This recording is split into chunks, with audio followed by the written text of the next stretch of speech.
Así como tenemos el fraude a la Constitución por no observar los límites impuestos a la labor de revisión de la Constitución a través de ley de reforma, también tenemos la llamada dictadura de la Constitución, que se configura en esa situación excepcional que tiene el gobierno, en este caso el Ejecutivo, de poder concentrar de manera temporal la conducción del país a través de acción y legislación. Me explico.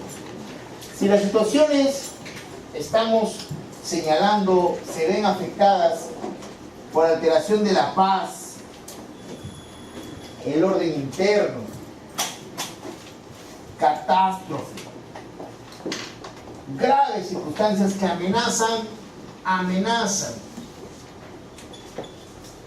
la integridad nacional, entonces se decreta vía norma llamada, en este caso, infralegal, como es un decreto supremo, por 60 días, una situación excepcional. Ahora, puede suceder que estemos ante una situación de mayor gravosidad, una guerra exterior, guerra civil o amenaza que se produzcan, y entonces el gobierno también va a decretar, pero por un plazo menor, mes y medio. Y si se quiere prórroga, ya no es tan sencillo y mecánico como en la emergencia, nuevo decreto. Ahora se necesita la autoritas del Parlamento. Esto nosotros lo vamos a reconocer como la dictadura constitucional que ha previsto el constituyente. El constituyente lo ha previsto para enfrentar situaciones de excepcionalidad, de ahí su nombre, regímenes de excepción, porque hablamos de la excepción, no de la regla. La regla es que el control tiene a los poderes separados y en forma equilibrada, pero la excepción a esa regla es hacer que el Estado se proteja a él mismo frente a lo que está amenazando su existencia. Ahora, doctores, es importante entender de que en base a ello, la diapositiva número 2 nos presenta al gran ordenador de la casa según las OCAS y según la propia Constitución. Estoy hablando del TC. Y ese TC lo vamos a configurar en base a sus dos grandes artículos de confrontación. ¿Por qué confrontación? Con una finalidad vamos a confrontar, doctores. Si a nosotros nos ofrecen las dos voces que dijimos al inicio de la sesión, la primera voz es esta. La primera voz es control de la Constitución y la siguiente voz es control de la constitucionalidad. Esta voz, la segunda, es la que corresponde a un estado de derecho. Digamos que la primera voz es, como dijimos, un exceso de la técnica de autoridad que utilizó el constituyente. Qué simpático decirlo ahora de manera más rápida porque usted ya tiene la previa. Y en esa labor aclaratoria tenemos aquí al llamado bloque de constitucionalidad, la ley de la norma suprema y su ley de desarrollo, que en este caso es una ley orgánica. Y la ley orgánica sabemos nosotros que es infraconstitucional, pero como tal conforma junto a la Constitución el bloque de constitucionalidad. Al TC, conocido como el intérprete supremo, lo vamos a reconocer en la producción de sus siguientes tres tipos de jurisprudencia: las sentencias normativas, la doctrina jurisprudencial, que ya les hablé, y el precedente vinculante también mencionado. Me toca esto ahora. Si el TC le va a dar fallos y sus sentencias pueden ser denominadas normativas. ¿En qué situación? La sentencia normativa se da en los procesos de inconstitucionalidad. Pregunto, ¿estimatorios o desestimatorios? Esa pregunta es clave. Y como es clave, entiendo que ustedes también tienen un silencio clave. Ahora proyecto una respuesta táctica.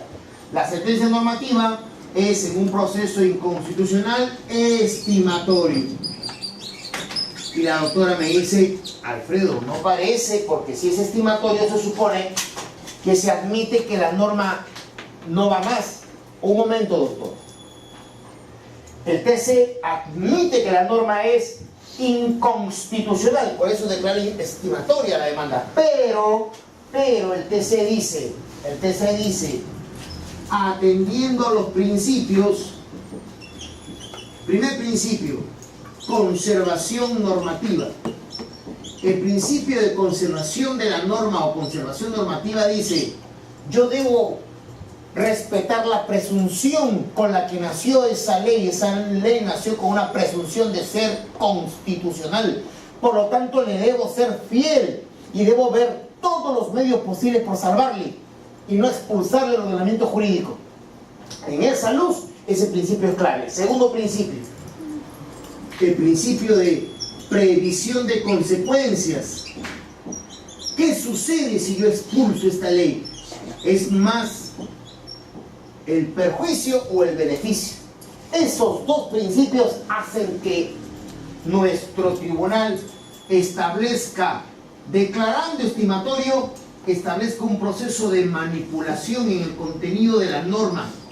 Manipula el TC, y por eso a las sentencias normativas también se les llama manipulativas.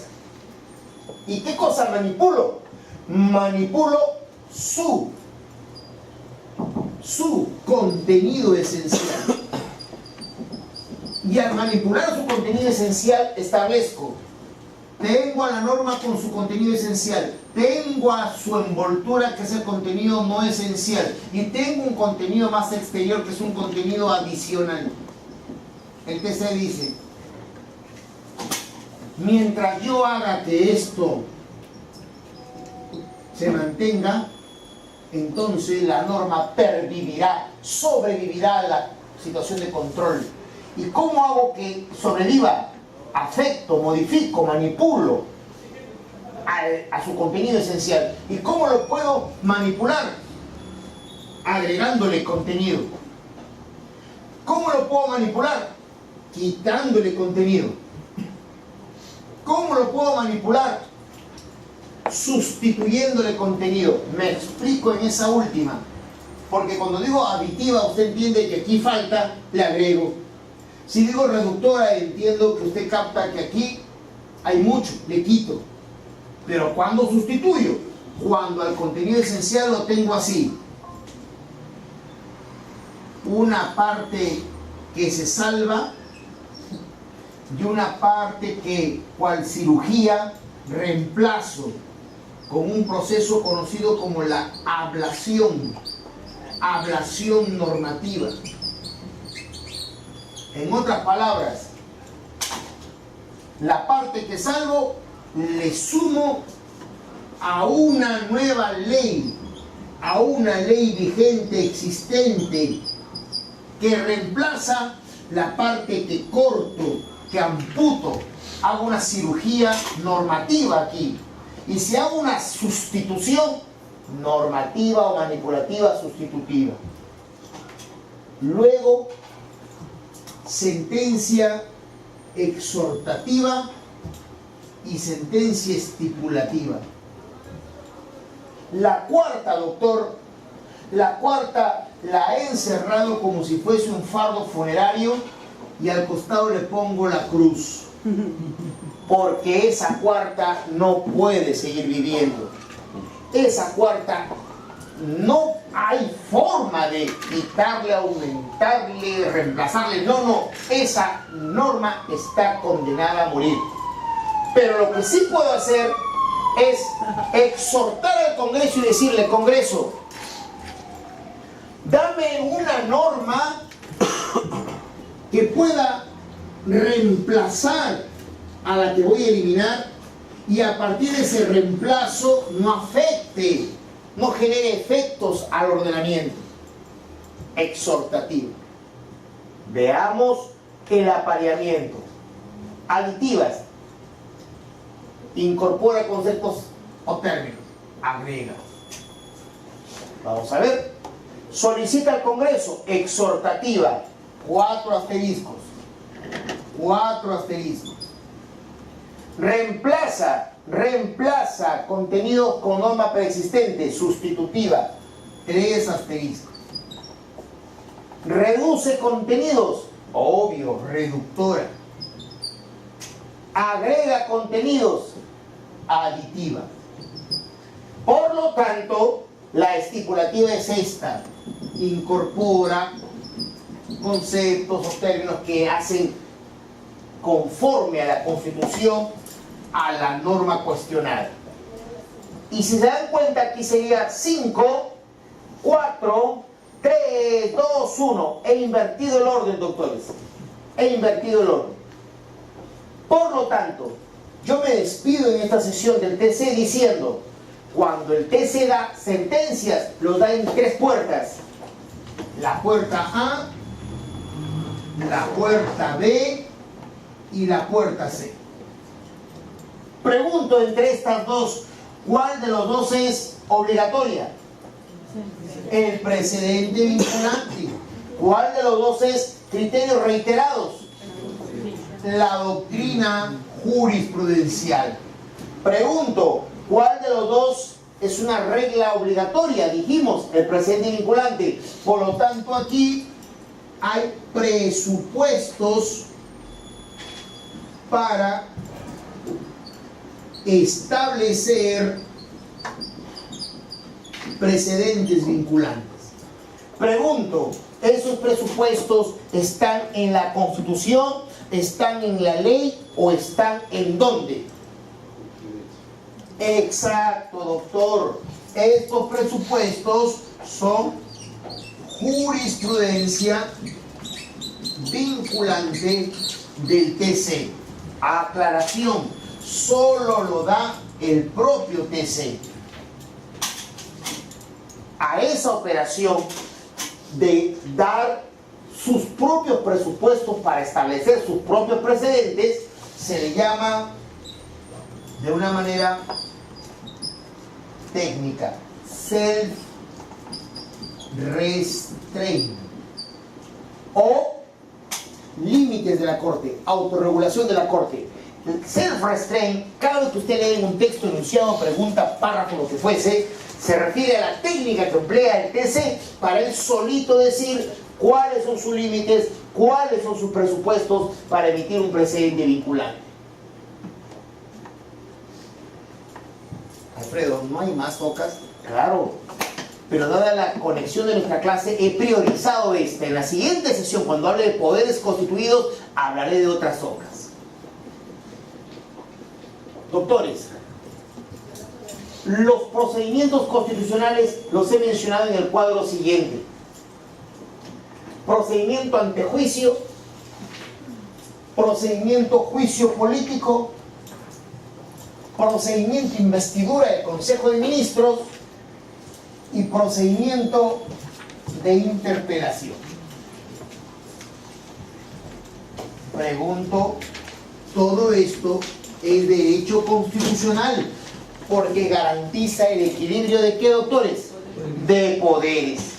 Veamos, el antejuicio y el juicio político están conectados en los artículos 99 y 100. Los otros están calificados dentro del llamado reglamento del Parlamento. Vamos a ver acá. ¿Qué es el antejuicio? Es una prerrogativa que tienen los funcionarios para delitos de función. Delitos de función. Por ejemplo, el peculado, como ejemplo. Aquí vamos a encontrar un nexo entre la Constitución y el artículo 89 del reglamento del Congreso. Este artículo 89 desarrolla el antejuicio a nivel del Parlamento. Pero, un ratito, ¿qué cosa es el reglamento del Congreso? Es la ley orgánica del Congreso. Cada poder del Estado tiene su ley orgánica. Hay ley orgánica del Poder Ejecutivo, ley orgánica del Poder Judicial, hay ley orgánica del Congreso. No, en reemplazo de ley orgánica del Congreso es lo que se conoce como reglamento del Congreso. Doctor, en el antejuicio usted no castiga. En el antejuicio usted lo que hace es, a propósito, si aquí no castigo, el antejuicio ¿qué efecto tiene? Ponemos acá, efecto habilitante del Poder Judicial. El antejuicio dice, usted es funcionario público y antes que pase a la esfera de control del PJ, yo, Congreso, lo voy a investigar. Esa situación se genera porque en el antejuicio iniciamos lo que se conoce con el nombre de acusación constitucional. Y si el Congreso encuentra fundamentos para que esa constitucional acusación se mantenga, con ese mismo rótulo la acusación pasa al Ministerio Público y el fiscal supremo hace lo que corresponde.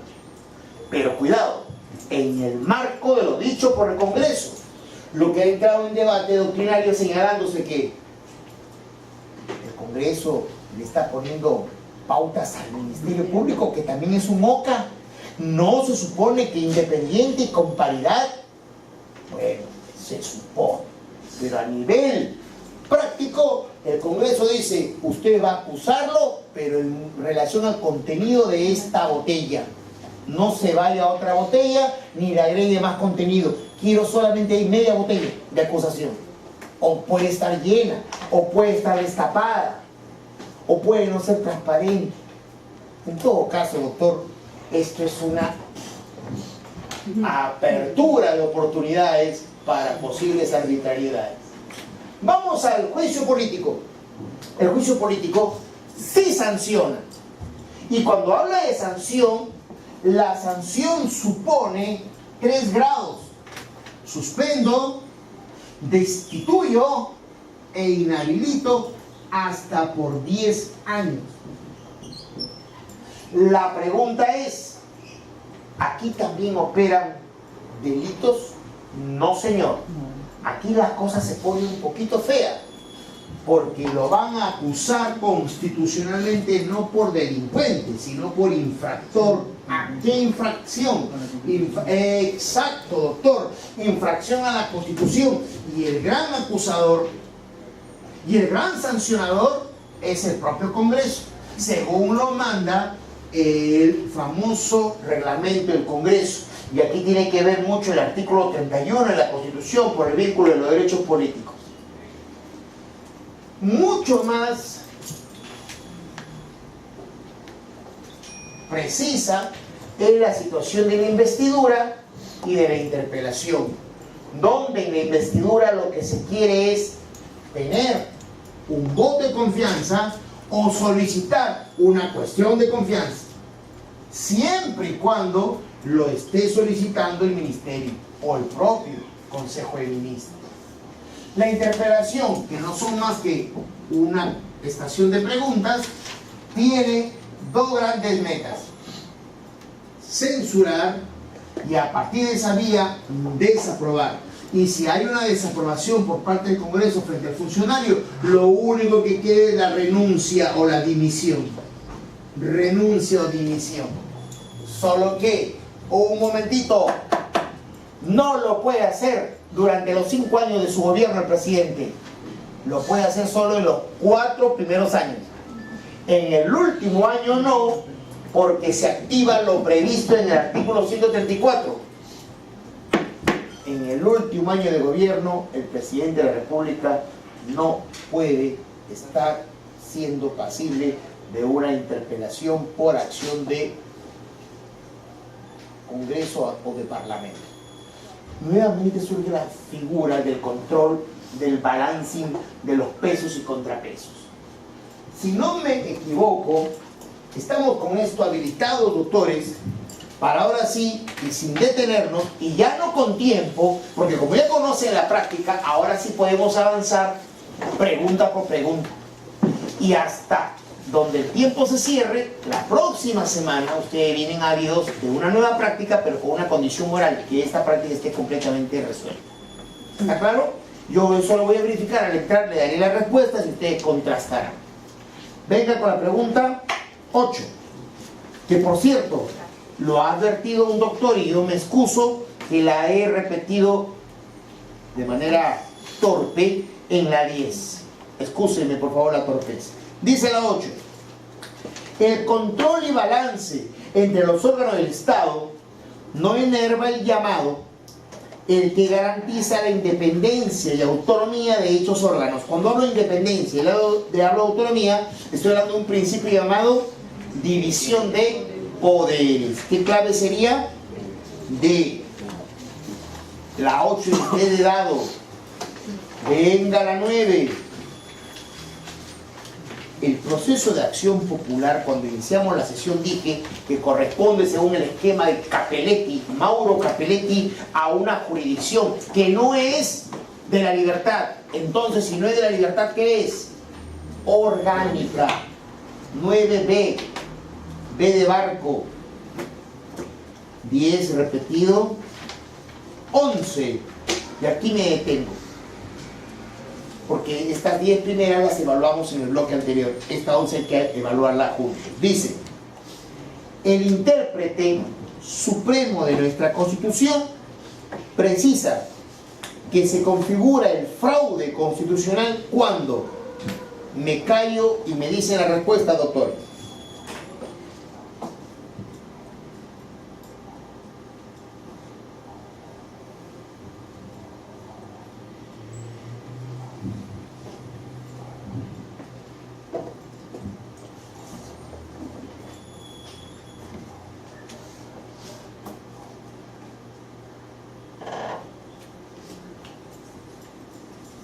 Recordemos que el Congreso o Poder Legislativo toma un segundo nombre, Poder Revisor.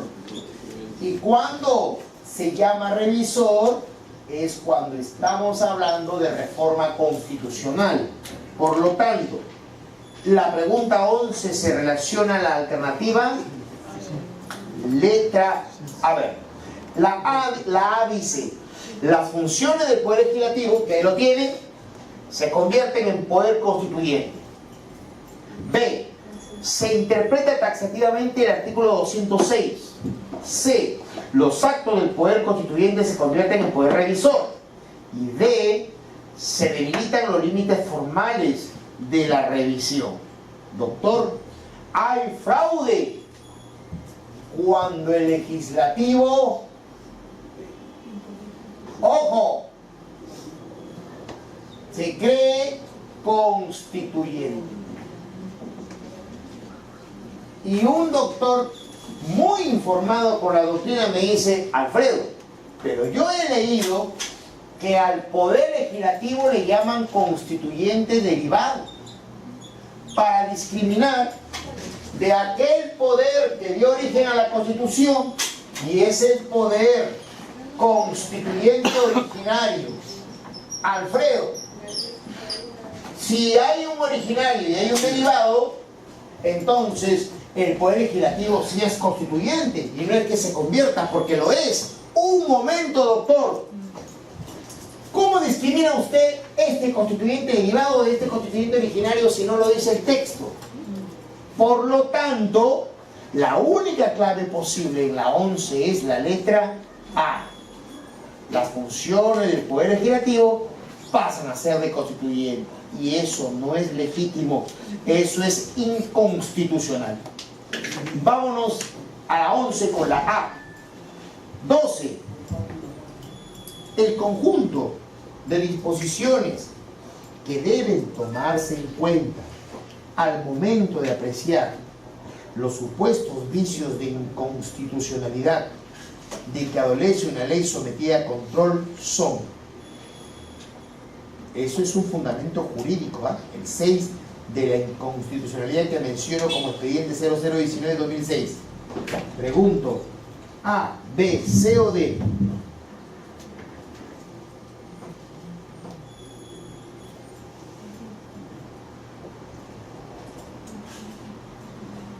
Les dije, doctor, que la Constitución no está sola, está acompañada de normas inferiores que le complementan y desarrollan. Por lo tanto, ¿cuál es la clave? Bloque de constitucionalidad. Muy bien.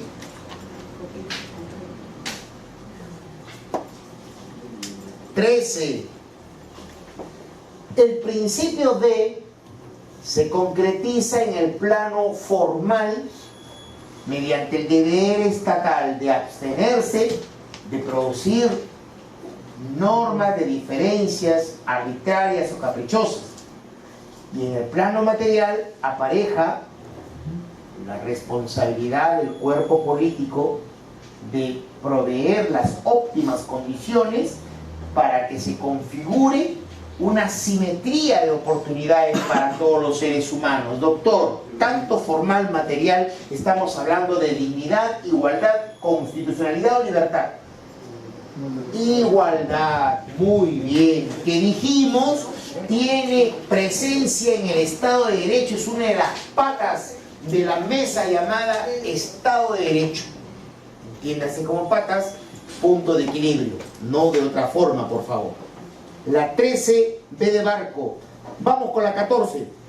Este tema, esta semana es teoría constitucional.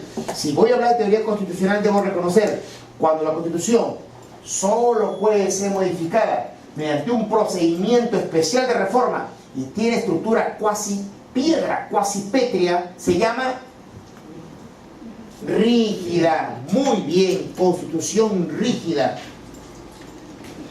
¿Y cuándo es reglamentaria? Cuando es muy numerosa en artículos. Cuando es muy numerosa en artículos.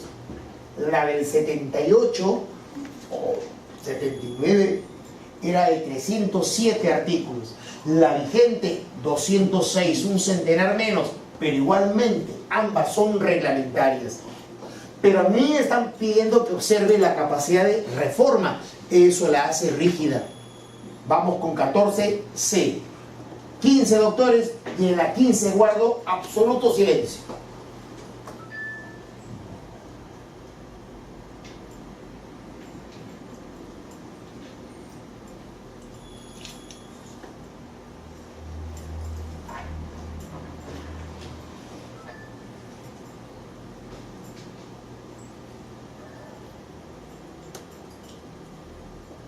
Tiempo vencido. Toda mi aula debe tener al unísono una sola letra en su mente.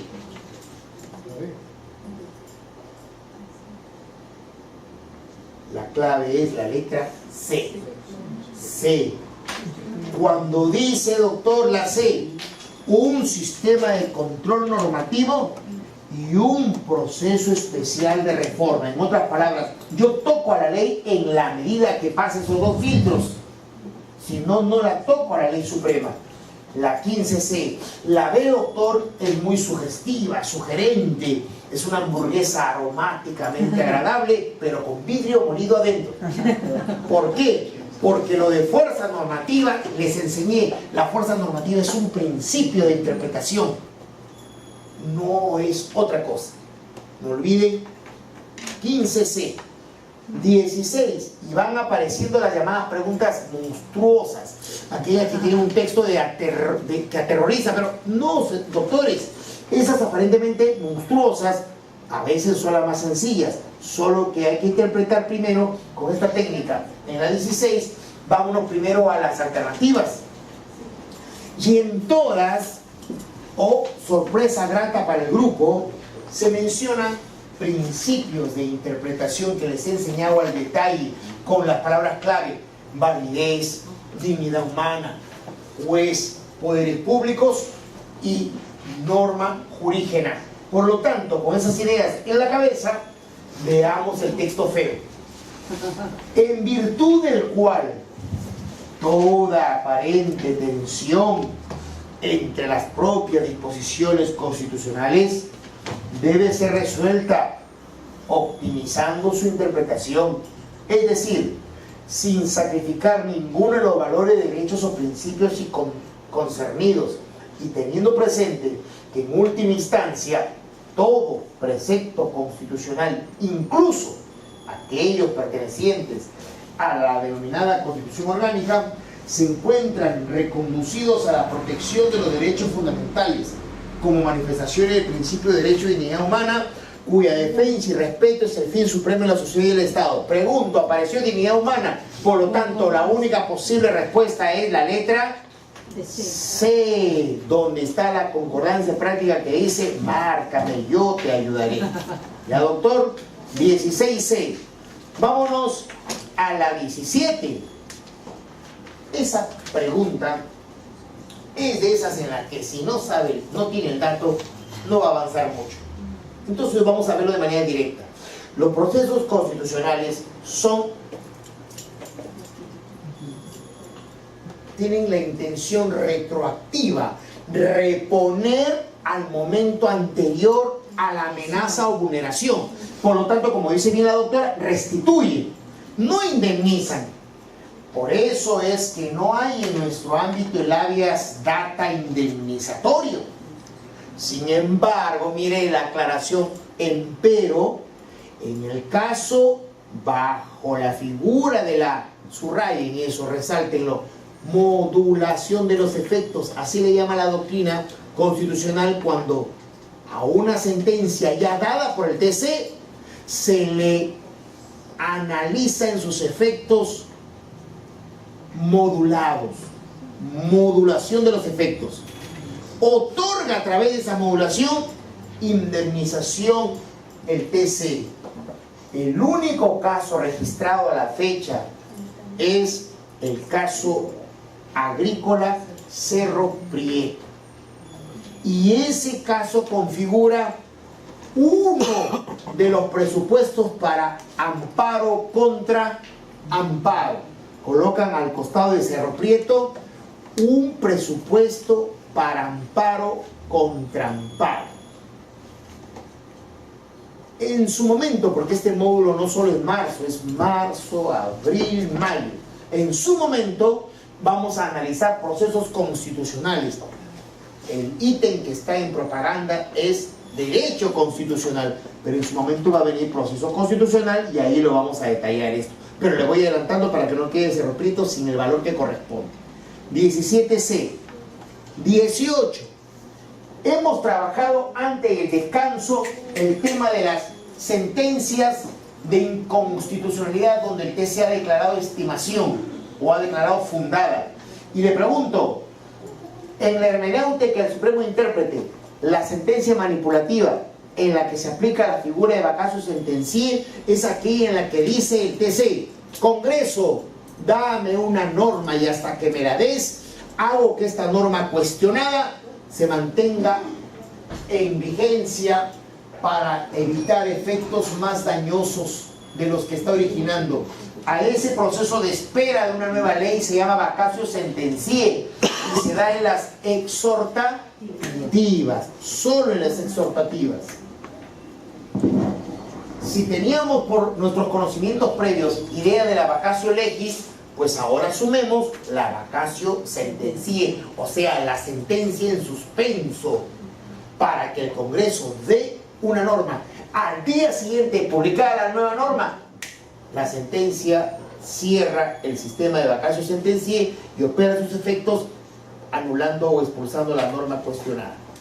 18 de dado. 19.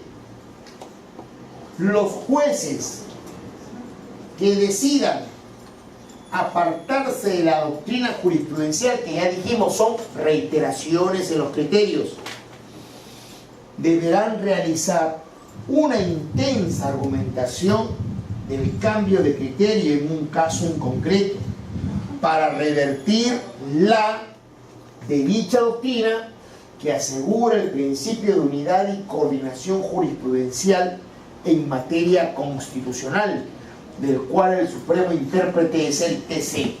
Estoy hablando de qué presunción, doctores.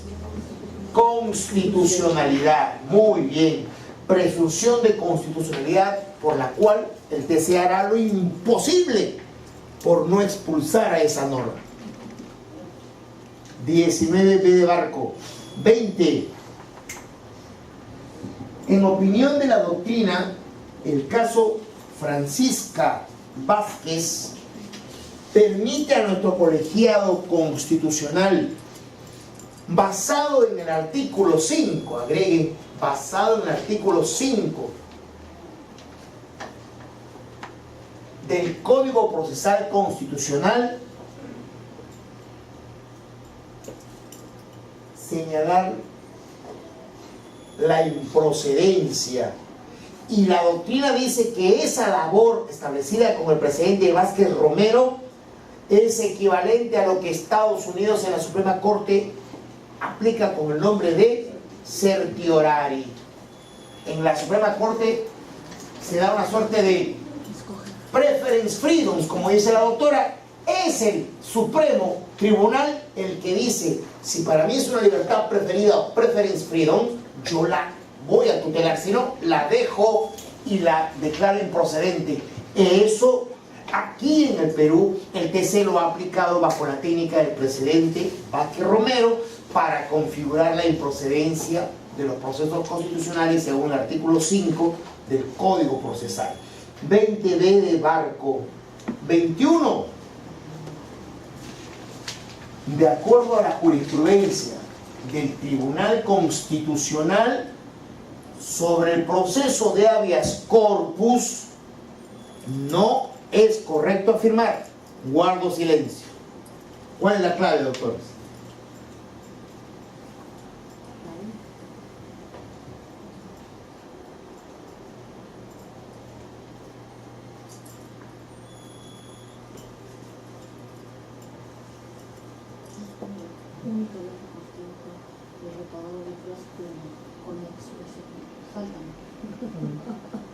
A ver, A, B, C o D.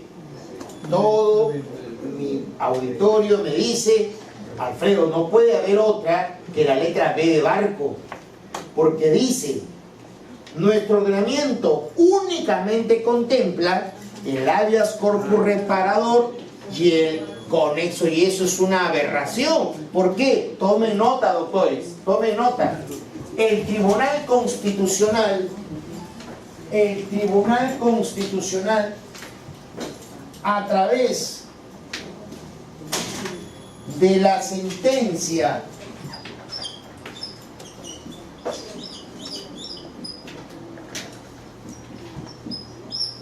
(0023/2006) habeas corpus TC, estableció la tipología de habeas corpus.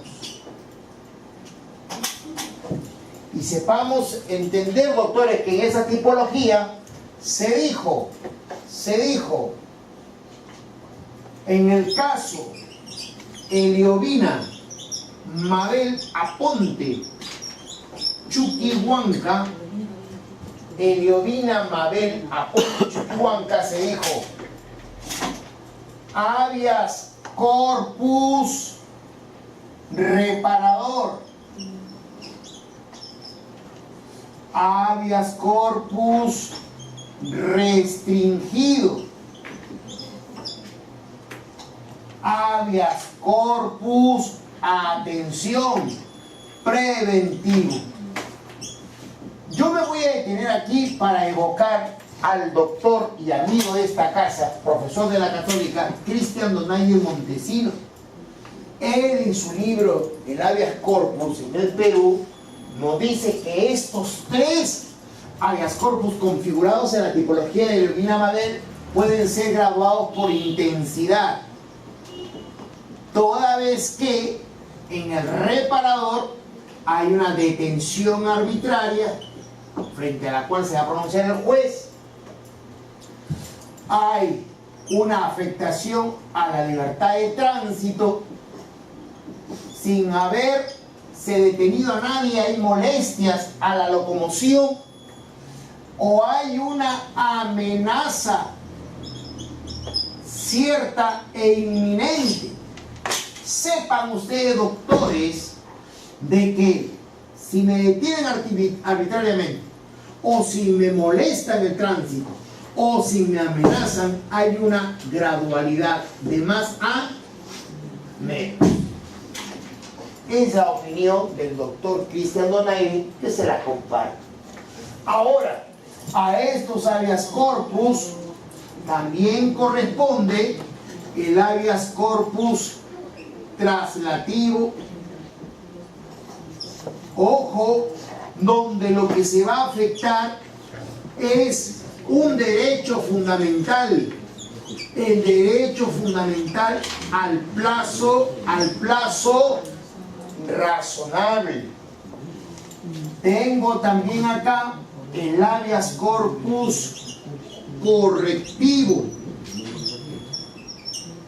Doctor, el habeas corpus correctivo, ¿qué derecho fundamental tutela si yo estoy detenido y privado de la libertad legítimamente? Ah, tutela la integridad, que es otro derecho fundamental que constituye el contenido esencial de la libertad individual, la integridad física, moral, psíquica, emocional, psicológica.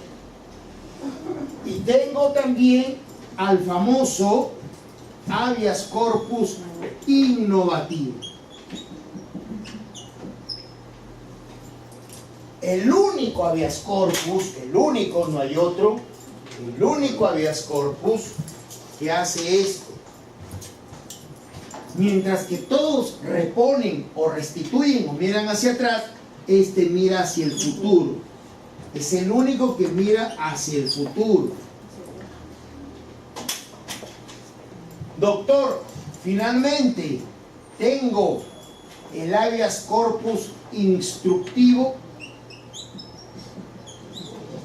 Ojo, tengo el habeas corpus instructivo que opera frente a la desaparición forzosa. Desaparición forzosa. ¿Ya? Tengo el habeas corpus conexo. Y la historia se cierra. ¿Por qué, doctor? 3, 6, 8 son los aportes que nos da Eliovina Mabel en la doctrina jurisprudencial señalada en la 0023-2006. Pregunto, ¿eso hace que la 21 no pueda tener una clave que no sea la B, donde se reduce a 2? Si son, Alfredo, pero yo leí que son 9, ahí hay 8. Así, doctor, pero el noveno no viene por vía jurisprudencial, el noveno viene por el código procesal, el famoso habeas corpus. A esto le sumo el habeas corpus excepcional, el mismo, doctores, que utilizo cuando el país está en una situación de emergencia. El artículo 137 me habló de la dictadura constitucional. Cuando estoy en dictadura constitucional, igual puedo presentar habeas corpus, porque siendo un habeas corpus excepcional tiene una meta: concretizar en sede nacional lo que dice la Corte Interamericana. ¿Qué dice la Corte Interamericana? Por más situaciones extraordinarias que pase el Estado, no puede suprimirse la garantía que tutela justamente la libertad y los derechos conexos. Por lo tanto, 9 tenemos a la fecha y no 2 como lo presenta la clave B. Con eso y convencido de la misma respuesta, nos vamos a la 22. La 22 dice: no corresponde al grupo que predomina. O sea, entre los 4 hay 3 que pertenecen a un grupo común y hay uno que es el patito feo. ¿Cuál será? El decreto de alcaldía es el patito feo, porque es de rango 3, mientras que la resolución legislativa, el decreto de urgencia y el reglamento del Congreso son de rango 2. De rango 2. Repito, estoy en la pregunta 22, doctor, donde la respuesta es la A. por cuanto la B, la C y la D constituyen un rango diferente a la letra A. El rango 2 que tienen la B, C y la D no coincide con el rango 3 minoritario del decreto de alcaldía. 22A. 23. Esta es muy bonita y creo que nadie me va a fallar. ¿Qué marcamos en la 23?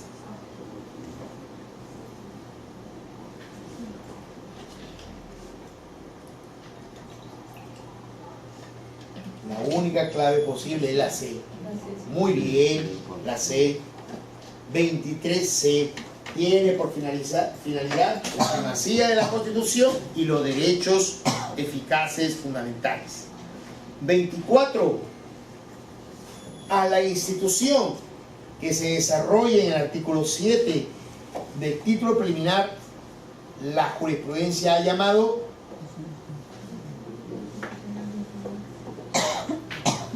pongan al lado de precedente. Precedente 23506. La vieja ley de amparo y habeas corpus hablaba de precedente a seca. A seca.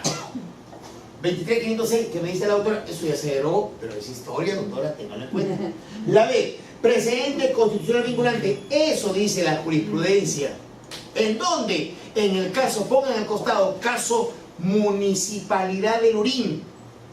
Municipalidad de Lurín. Expediente 0024-2003, acción de inconstitucionalidad. Repito en la B, doctora, donde dice precedente constitucional vinculante, ponga usted.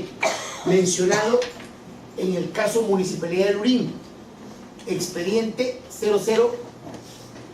0024-2003, acción de inconstitucionalidad TC. Doctor, si la 24 la clave es la B, nos despedimos con la 25.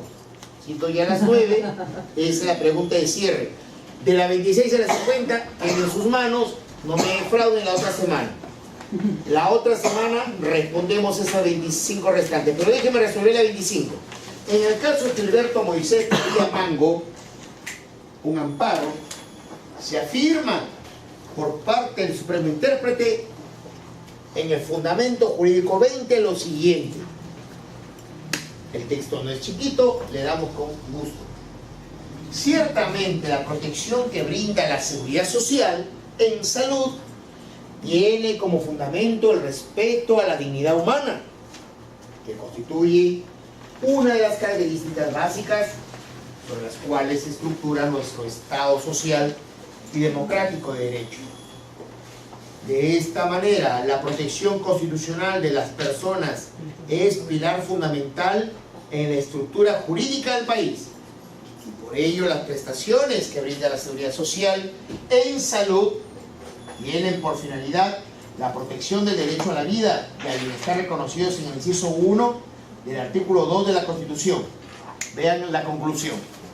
En consecuencia, al bien, ojo, si bien hay un espacio que hay que escoger abajo, de la seguridad social en salud puede generar en las empresas prestadoras del servicio la consecución de una finalidad de lucro, estas no pueden ni deben ejecutar sus prestaciones menoscabando la defensa de la persona humana y el respeto de su dignidad, ya que son el fin supremo de la sociedad y del Estado.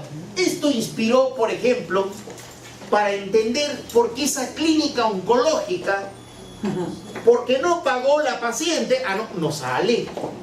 Y en función a su figura de interpretación de la ley, cuando el señor vía telefónica establece el habeas corpus y se apersona a la jueza, ya la había liberado su casa y dijo improcedencia, sustracción de la materia. La jueza dijo, un momento, usted lesionó por un tema económico, sabiendo que no hay prisión por deudas, la libertad de una persona, molestando su tránsito. Por lo tanto, yo declaro fundado y transformo este habeas corpus reparador, porque no hay nada que reparar, en un habeas corpus innovativo, señalándole a usted que queda bajo el perseguimiento de medidas coercitivas y esperando que no vuelva a vulnerar de la misma forma con pacientes futuros. Moraleja, la clave, si se habla de salud, que corresponde a este punto, es la privatización. La privatización. Doctores, ¿alguna pregunta de cierre? Buenas noches.